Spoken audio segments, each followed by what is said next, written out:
Hi everyone, this week we're going to be talking about some of the equipment needs that you might have for a Florida vlog. Similar to our last week's series, these are not going to be super specific recommendations. We're not going to be telling you, get a 5D Mark III for your video and buy this type of microphone. Like, stop mocking my hand movements. I wasn't, I was gesturing towards the things that we have. What we're going to be talking about is more sort of things that you need to be aware of in general, and then you can make your own decisions about what you're going to need. If anything else, just because by the time some of you are watching this, if we recommend a product, it's going to be out of date. So we're going to keep it general, and hopefully you'll then know what you're looking for and can make your own decisions. So here we go. These are our top technical considerations that we wish we'd maybe put a little bit more thought into before we went. First on the list, camera selection. This is going to be the big one for most people. What you film your vlog with is going to pretty much define how your vlog looks. That sounds so obvious, but it's something people don't think about. And one thing to be really aware of is, can you carry it all with you? We've seen a lot of people looking to buy like large, big DSLRs for filming, which I did, or buying, you know, sort of big camcorders because they're like, yeah, look, it's gonna look amazing. But then they get out there, it doesn't fit in the pocket, and they don't want to carry it. So always be aware of your limitations of what you can carry. I think I definitely overpacked my camera bag. Heck yes you did. That thing was ridiculous. Too many things. I'm surprised you haven't got permanent back problems from that, because you gave it to me once and I almost toppled over backwards. And that was just to hold while you went to the bathroom, let alone walking around the park for 24 hours in one day. Yeah, you carried like a 10-pound bag on your back. I wish it was 10 pounds. Was it more than 10 pounds? I think so. You might as well just give me a piggyback the whole flipping day, and that would have been It felt a bit like I was. That's how heavy it was. Now, which camera you buy is going to be influenced by the decisions we'll have talked about last week. What kind of style you're going for.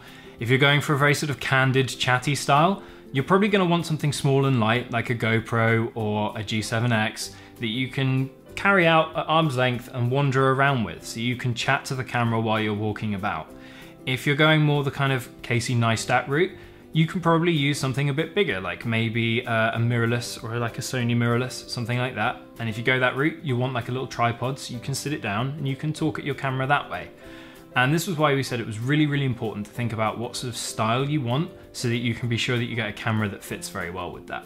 If you want to do a very chatty vlog and the only camera you bring with you is a big Canon DSLR, you're going to find that so heavy to hold at arm's length for periods of time throughout the day. It's really, really draining, especially in the Florida heat.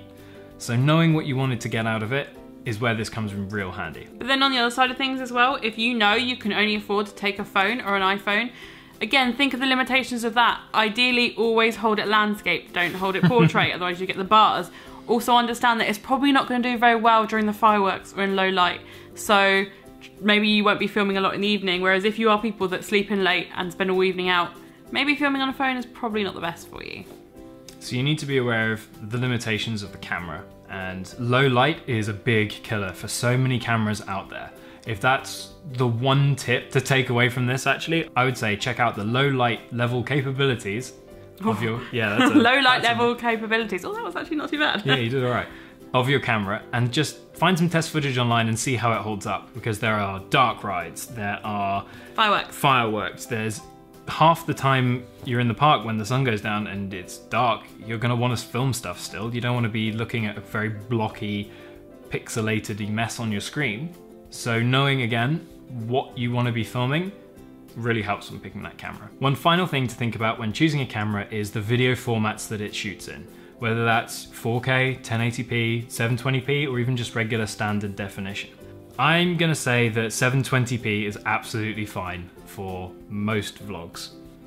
That, to me, personally, would be the minimum that I would look for it to do. Anything higher, 4K, not a lot of many people have 4K TVs, to be honest. They're getting really popular, but it's not a deal breaker yet. It will be in a few years. 4K is nice, but not essential. 1080p is a nice solid size of image. Let's draw some little squares to work with, and would give you a nice, good picture. One thing to check with that though is the quality of video. 1080p, 720p, they're all sizes more than anything else. So 720p, you can have a whole different bunch of quality levels within that. Some cameras will shoot a really nice sharp 720p, Some will shoot a kind of fuzzier 720p. So as with everything, just look up samples before you commit to any sort of camera. Look at what some people have been able to get out of it and make your decision based off that. For sound, this is one that's really difficult. Sound is so hard. As we found out.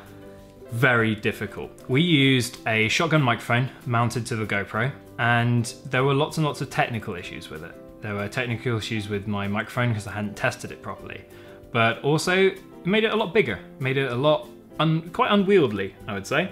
It definitely made a scene. Yeah, and it didn't look like a normal camera, so people were constantly giving us weird looks. But it did give us clearer sound than we'd have been able to get from just in-camera sound. And when you're vlogging, especially if you're doing a chatty vlog, picking up your voice is really, really important. It sounds so obvious and like it shouldn't even need to be said. But with in-camera microphones, your voice can kind of be lost in amongst the background, and you'll find yourself really sort of shouting at your camera and still struggling to hear it on the other side. So if you know you're going to be doing a lot of talking, like Sarah does all the time. I like to fill voids. You do. Then you want to make sure that you have... You don't have to buy an external microphone, but definitely look at it. Look at which ones would work with your camera, which ones would work with your whole setup, which ones you don't mind carrying with you, and just sort of have a look into it, because they are incredibly valuable for places like Disney World where there is so much noise going on. If you're planning to go to a water park or a really wet ride, so basically Universal, Yeah.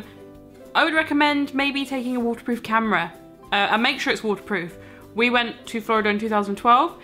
Ash had a waterproof camera. We went to Typhoon Lagoon. Suddenly it wasn't very waterproof. It wasn't very waterproof, and there was me running out of the wave pool holding an SD card and the battery being like, "Don't get me, I need to dry it," which wasn't very elegant. They're not a requirement for any holiday by any means, but if you know you're going to somewhere like Discovery Cove and you really want to vlog that, or you really want to get your camera out on a water ride or something like that, then definitely take a look into them. Even some of the really sort of lower end ones can do pretty much good enough video. They're alright. Sound won't be great, but the video will be good. This was one of the areas where the GoPro really shone for us, because we used it in a very light frame case when we were just regular vlogging, which meant we could plug a microphone into it. But it meant we could also put it in its waterproof housing and use it as a waterproof camera on anything where there was any risk of getting wet, which was really great because it was a camera that did both and was very capable. Now here's one that will definitely catch some people out, is how do you keep your camera charged when you're at the parks? It's a really, really difficult solution. Disney magic.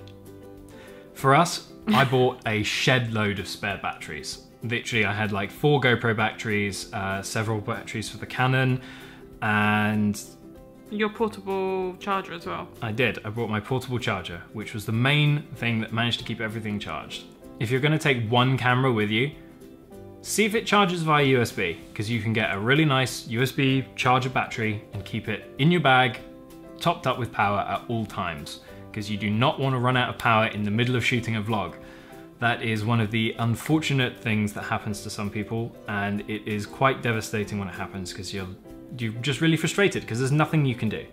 You go to film, you can't because you don't have any battery, and you have to do the awkward, sorry guys, camera ran out of power, here's all the cool things that we did that we can't show you. And no one wants to have to do that. It's such a shame when it happens. So find a way of keeping your camera charged in the parks, whether that's spare batteries, portable power, solar panels. On your head. You can get little ones for your backpack. However you do it, make sure that you can keep your camera charged all day long. Now, the final thing I want to talk about in this week's video is special equipment. Ooh, special. Special equipment. Ooh. Now, I'm including a whole bunch of different stuff in this, and most of these will not be necessary unless you're making certain specific types of vlog. So something like a gorilla pod or a mini tripod, very, very useful if you're going the artistic Casey Neistat style route. You can put your camera down, it'll grip onto almost anything, like a limpet, and you'll be able to shoot from somewhere without having to hold your camera. They also often, you can grip them and hold them out to give you a little bit extra length. They're very, very, very, very useful if you're going that kind of style. If you want a more sort of chatty vlog style, one of the things that we found incredibly useful was like a pistol grip for the GoPro. It's just a small little post, hold it out, stabilizes the shot. It's surprising how much more stable your hand is gripping something like this than it is if you're trying to hold the camera either at the side or at the top. So those can make a huge difference. And again, none of these are essential, but they're worth looking into and thinking about depending on what you think you might need. If you're going the real sort of cinematic, this looks like a travel movie type, you might want to look into a gimbal. They're really expensive. They work with a very limited number of cameras, but they'll mean you get incredibly stable, very smooth shots. So if that's the route you want to go down, take a look at some of those. There are all sorts of different ways of enhancing your video, and it really all comes back to what kind of style you chose at the beginning. It's a lot of information, but it's very important. And I think we did a pretty good job, I think, of covering all our technical needs before we went. There's definitely things we could do better, but we know that for next time, which again is very useful. Yes. No new stuff for next time. And my method was overplan, bring absolutely everything I can think of. And I wish I'd done a little bit more research into it so I could have known, you don't need that, you probably won't need that, this can stay at home. Throw it away. Well, not throw it away, just keep it for later. But it would have made my life a lot easier if I'd really sat down and gone through everything, every bit of equipment that I was bringing with me and really knew why I needed it and what I needed it for. That would have been very useful to do. So that about wraps it up for this week. Hopefully you are a little bit more informed about how we approached the technical challenge of filming vlogs. Next week is the big one. Next week is the filming side of things. Ooh. And we've got plenty of tips and things we've learned for that one. And what not to do, because we did lots of things. Most of what you should do is just never give the camera to Sarah. Well, I don't know why. I hold it really still and I don't hold it too close to my face at all. And I don't put poles behind your head and lights and things when I'm filming you. Yeah. It's totally fine. So as ever, if you have any questions or want to know a little bit more about anything that we've covered in the video, drop it in the comments below and we'll see you next week. Bye. Bye. Thanks for watching, guys, and don't forget to like and subscribe and check out one of our other videos which will be appearing on screen now, recommended just for you.